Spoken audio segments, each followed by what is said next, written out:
6 vehicles were already burning, and the radio operator was screaming the same 6 words over and over. "She's not stopping, she's not stopping, she is not stopping." Command had said this position would fall in 20 minutes. Command had said one gunner could not hold a ridge against an armored column. Command was about to eat every word, because in the next 18 minutes, a woman nobody had ever heard of was going to turn a losing battle into the single most devastating stand this front had ever seen. Before I tell you how she did it, I need you to do one thing. If stories like this move you, stories about the ones who get underestimated and then prove the world catastrophically wrong, hit that subscribe button right now, because what happens at minute 11 of this fight is going to give you chills. Now let's go back to the beginning, because nobody saw this coming, not even her own commanding officer. Her name was Sergeant Elena Voss, and for 3 years she had been the quietest soldier in her unit. She did not talk in the mess hall. She did not celebrate when others got promoted past her. She showed up, she did her job at the range with a precision nobody bothered to notice, and she went home to a small apartment with a single photograph on the wall. Her father, in a uniform from a war that ended before she was born. People assumed she was ordinary. People assumed wrong. Elena had grown up on stories her father never finished telling, fragments of a war he refused to speak about, except late at night when he thought she was asleep. And somewhere in those broken sentences, she had absorbed something most soldiers never learn in training. How to read a battlefield the way other people read a room. The morning the column came over the ridge, nobody was ready. Intelligence had said the enemy armor was 2 days out, resting, refitting, no threat to the forward position. Intelligence was wrong by roughly 48 hours and an unknown number of miles. At 0640, a lookout screamed into his radio that he was looking at dust clouds stretching across the entire horizon, and within 4 minutes those dust clouds resolved into steel, armored personnel carriers, light tanks, support trucks, moving in a formation built by someone who understood exactly how to break a thin defensive line wide open. The captain in charge of the position, a man named Reyes who had built his entire career on textbook tactics, did the textbook thing. He called for retreat. He got half his unit onto trucks heading for the rear before anyone realized one soldier had not moved.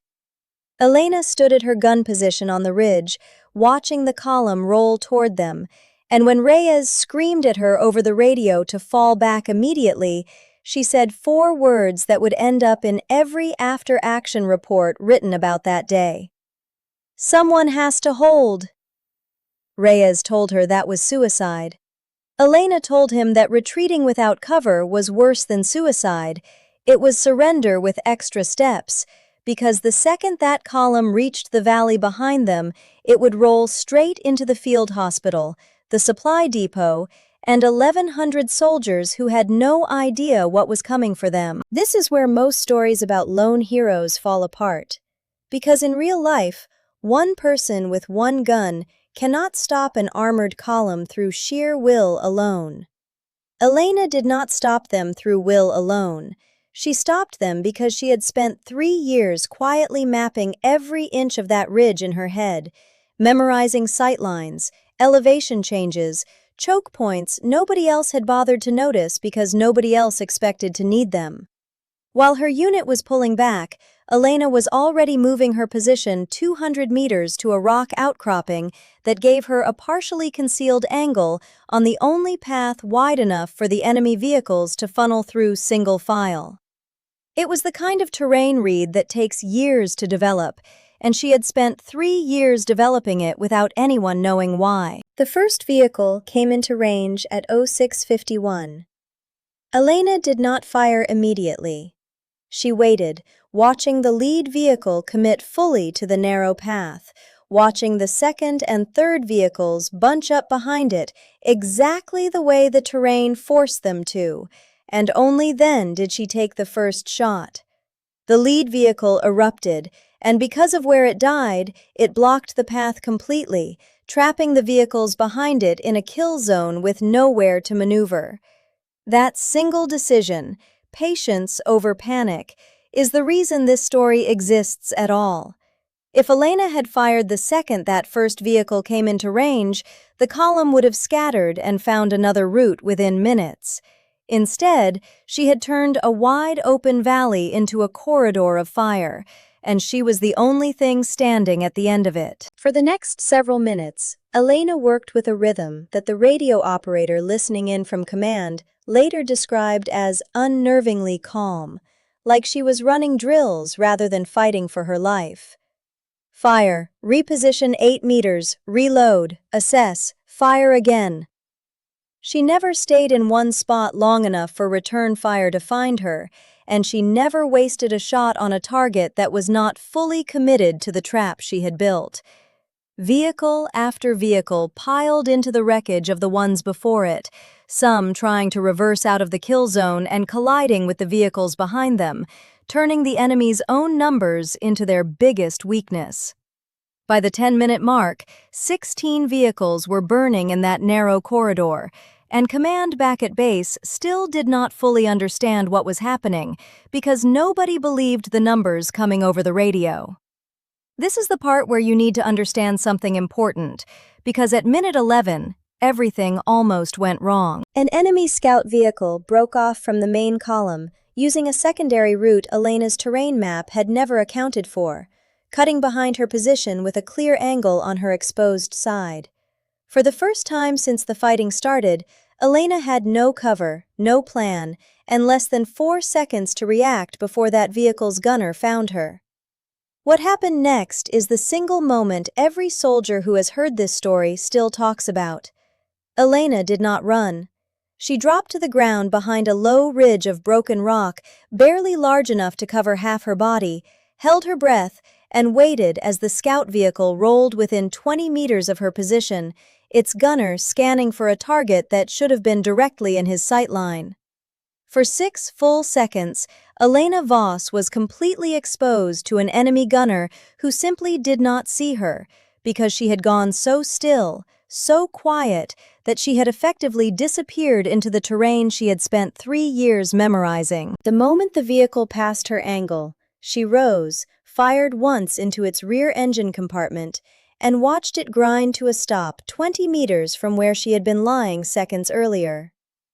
If you are still with me right now, I need you to do something for me. Drop a comment telling me what you would have done in that moment. Run, hide, or hold your position like she did, because I read every single one of these, and I want to know what kind of soldier you think you would be under that kind of pressure. Now let's finish this, because what happened in the final 7 minutes is the reason Command eventually rewrote their entire doctrine on defensive positioning. With the scout vehicle destroyed, the remaining enemy force realized too late that they were trapped in a corridor with no way forward and no way back, wreckage blocking both directions, and one gunner who refused to stop firing. Panic did what panic always does to a disciplined formation. It broke it.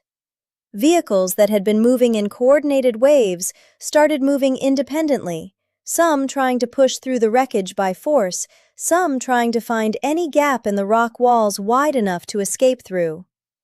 Elena adjusted her firing pattern to match the chaos, no longer needing patience because the enemy had done her work for her, taking vehicle after vehicle as they exposed themselves trying to escape a trap they did not fully understand they were still inside. By the 15-minute mark, 31 vehicles were destroyed or disabled, and the radio operator back at command had stopped questioning the numbers and started relaying them directly to the general, because nobody wanted to be the one who did not report what was actually happening on that ridge. The final push came at minute 16, when the last functioning vehicles in the column attempted a coordinated breakout, all committing to the same narrow gap at once, in a desperate bid to overwhelm a single position through sheer numbers. It should have worked. 4 vehicles against 1 gunner with a weapon that needed time to reload should have been more than enough to end this. Elena had one advantage they did not account for. She had spent the entire fight conserving ammunition specifically for this moment, because somewhere in her calm, methodical read of the battlefield, she had known this final push was coming. She fired faster in those final 90 seconds than she had the entire rest of the engagement, taking the lead vehicle first to reseal the gap, then the second before it could adjust, and the last two as they sat trapped behind their own burning column with nowhere left to go.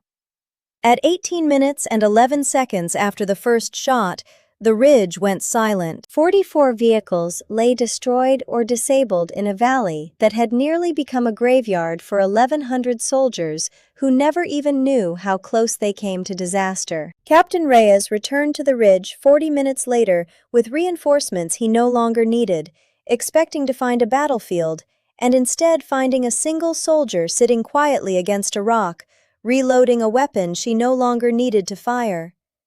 He asked her how she had done it, how one person with one gun had stopped an entire column that should have overrun the position in minutes. Elena's answer became the only line from that day that made it into official training materials without being altered or softened. She said, "You don't stop an army by being stronger than it. You stop it by making it stop itself." Command. The same command that had ordered a full retreat less than 20 minutes earlier had no answer for that. What they did have was a battlefield covered in wreckage, a defensive doctrine that would be rewritten within the year, and a quiet sergeant who went back to her post the next morning like nothing extraordinary had happened at all. The story did not end on that ridge. In the weeks that followed, investigators from 3 different commands came to study exactly how one position had held against odds that should have been impossible. And what they found was not a story about superhuman ability.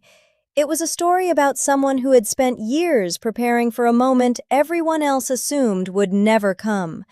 Someone who read terrain the way most people read a book. Someone who understood that courage without patience gets you killed, but patience without courage gets everyone behind you killed instead. Elena never asked for recognition. When the medal ceremony came, she stood in the back of the room until someone physically walked her to the front, and when reporters later asked her what she wanted people to take from that day, she gave an answer that still gets repeated in training rooms today. She said the position never needed a hero. It needed someone willing to stay when leaving would have been so much easier, and she happened to be the one standing there when it mattered. That's the story of the 18 minutes that should never have happened, the 18 minutes that turned a certain defeat into the kind of stand that gets studied for generations. Before you go, I want to ask you something, and I genuinely want your answer in the comments below. If you were in that captain's position, watching your whole unit prepare to retreat while one soldier refused to move, would you have ordered her to fall back, or would you have trusted her enough to let her stay? There is no wrong answer here. I just want to know how you would have handled a decision that could have gone catastrophically either way. If this story hit you the way it hit me writing it, do 3 things before this video ends.